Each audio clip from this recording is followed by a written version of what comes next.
CarMax is the largest retailer of used cars in the United States. The first one was opened in Richmond, Virginia in 1993 as an auto superstore, and they have since opened about 250 more of them throughout the rest of the country. If you live in the US, you probably do not have to travel too far to get to a CarMax. Every year, hundreds of thousands of people use CarMax to buy their next used car. However, despite remaining the market leader and the biggest of their kind, there's been a lot of doubt about the company's future. It almost feels strange to say this, but the past 5 years or so have been concerning. By most measures, 2021 was the peak year for CarMax, and things have been steadily declining ever since. Yeah, their sales have fallen from an all-time high of almost $32 billion to under $26 billion. After surpassing $1 billion in earnings for the first time, they have fallen to less than a quarter of that. And by the way, all of this has happened as they continue to open new stores, so not surprisingly, investors have been losing faith in CarMax, causing it to lose about 60% of its value over this time. In November of 2025, it even hit a 13-year low after it was announced that their CEO of almost a decade, Bill Nash, would be stepping down because, according to the company,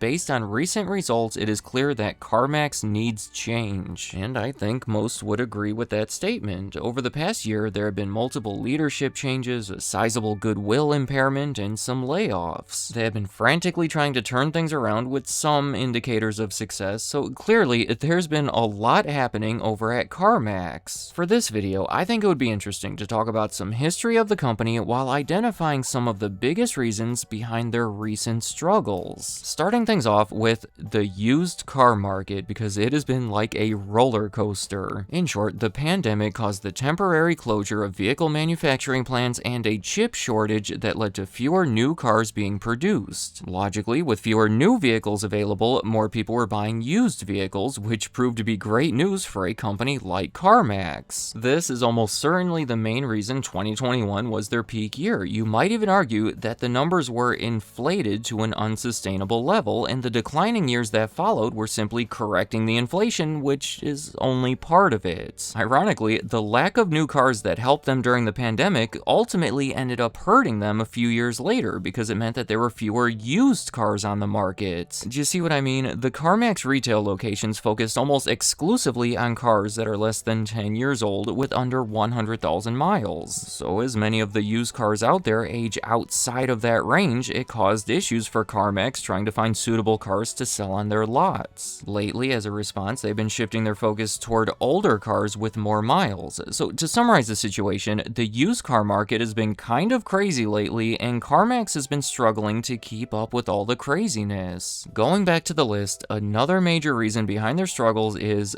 online sales. Believe it or not, CarMax was started as an extension of Circuit City. It was a nationwide electronics store, a lot like Best Buy, that shut down in 2009. I made a video about them if you want the details, but maybe the biggest single difference between them and Best Buy was their emphasis on friendly and helpful customer service. Many people would walk into Circuit City expecting to be guided through their experience from start to finish. Well, in the early 1990s, they figured that those same principles could effectively be applied to a car dealership. Buying a used car is generally considered to be a stressful experience, right? And especially back then, negotiating with the salesperson that you suspect might be trying to rip you off. So the original idea for CarMax was that fixed pricing, friendly salespeople, and a well-known trusted brand would amount to a more pleasant experience. So you can see how the entire concept was built on the in-person car buying experience, as reflected in their famous slogan for over 20 years, the way car buying should be. But lately, as you might expect, more people have been buying their cars online than ever before. Most notably, Carvana has become a popular option centered around their low-overhead digital approach. I actually made a video about their decline as well in 2023, but they have since made a surprisingly strong recovery, while, of course, CarMax CarMax has continued to fall. At least for right now, Carvana is looking like a major threat, considering they are rapidly catching up to CarMax when it comes to unit retail sales. Almost 600,000 in 2025 was their strongest year yet. CarMax reports that only 13% of their sales are fully online, which oddly enough is actually down a little from the previous year. Look, I'm not saying that CarMax has been foolishly underestimating the online car buying market. They have been making plenty of efforts in that area for a long time. I'm simply saying that is not how they built their brand. So as part of their recent turnaround efforts, they have increased their marketing budget and changed their slogan. Instead of "the way car buying should be," it is now "wanna drive?" The latest campaign, you may have seen their commercials, they feature the CarMax house band singing about how you can buy their cars online or in person, however you want to do it. Which feels like a good approach, but I do want to point out that over the past year, Carvana has spent over $170 million to buy 6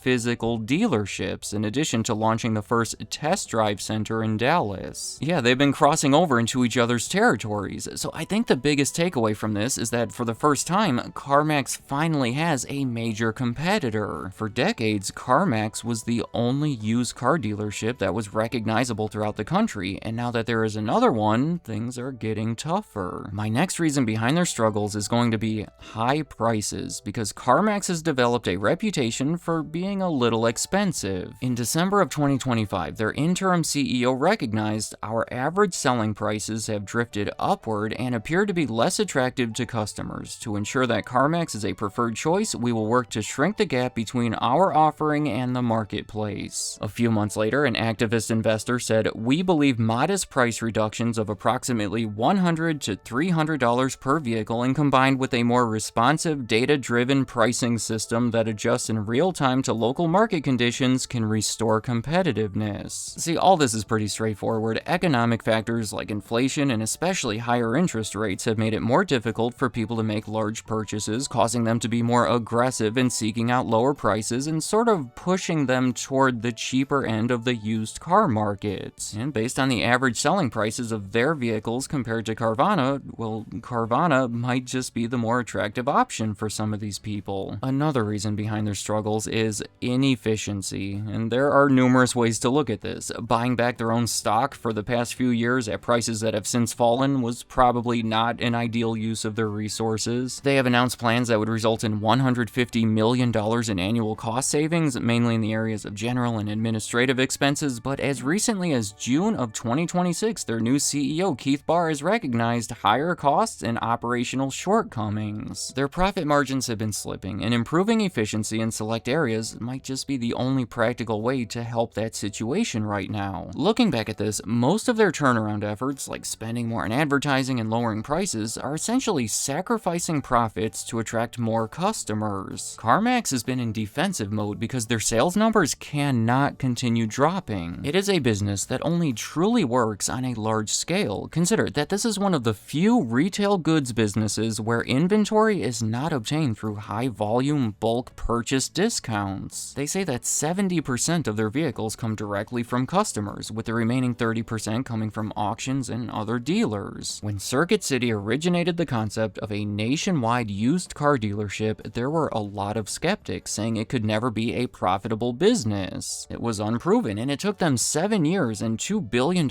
in annual sales before they finally reported their first profit of only $1.1 million, by the way. So you can see why a consistent drop in sales like this is so concerning. If it got to a point where they would have to start downsizing and closing locations, it can be a dangerous slope and hard to get back up to that point where they used to be. So for right now anyway, it feels like they are making the right decision to focus on attracting customers and hopefully recovering their market share while working to improve efficiency to maintain those profits in the meantime as best they can. But still, I don't think I have to say that it remains a touchy situation where it feels like anything can happen. Things have been pretty wild over the past few years and might just continue to get crazier. Finally, my fifth and final reason on the list is really more of a summary of everything else, but I'm going to say the public's perception. It is simply not where they want it to be. People think of them as a physical dealership, so they have been spending all of this money to get people to think of their online component. People associate them with higher prices, so they have been fighting against that as well. And I don't know, just looking at reviews online, people seem to have mixed experiences, which I guess should be expected, but at a time like this, when it is so important to attract customers, a more overwhelmingly positive reputation that they certainly had time to build would probably go a long way. I want to ask, for anyone who has bought a vehicle from CarMax, which is literally millions of people, what was your experience? And how would you compare it to any experiences you may have had at Carvana or any other dealership? Was it cheaper or more convenient or less stressful? I guess what I'm really asking is, did it feel like the way car buying should be? And also, let me know in the comments any thoughts you have about CarMax. Are all of these recent issues simply a result of unpredictable market conditions combined with simply existing for so long, or do you think they could have done something differently? Do you agree with my list of reasons behind their struggles, or do you think something should be added or subtracted from it? And finally, what do you see for the future? Is Carvana going to take over that #1 position? Will CarMax make a recovery and strengthen their lead, or will it become a back and forth competition with other national chains finding their way to enter into the mix? Honestly, I would not be surprised by any of it, so any other thoughts you have about CarMax or anything else in this video, leave them in the comments. I'd like to hear what you have to say.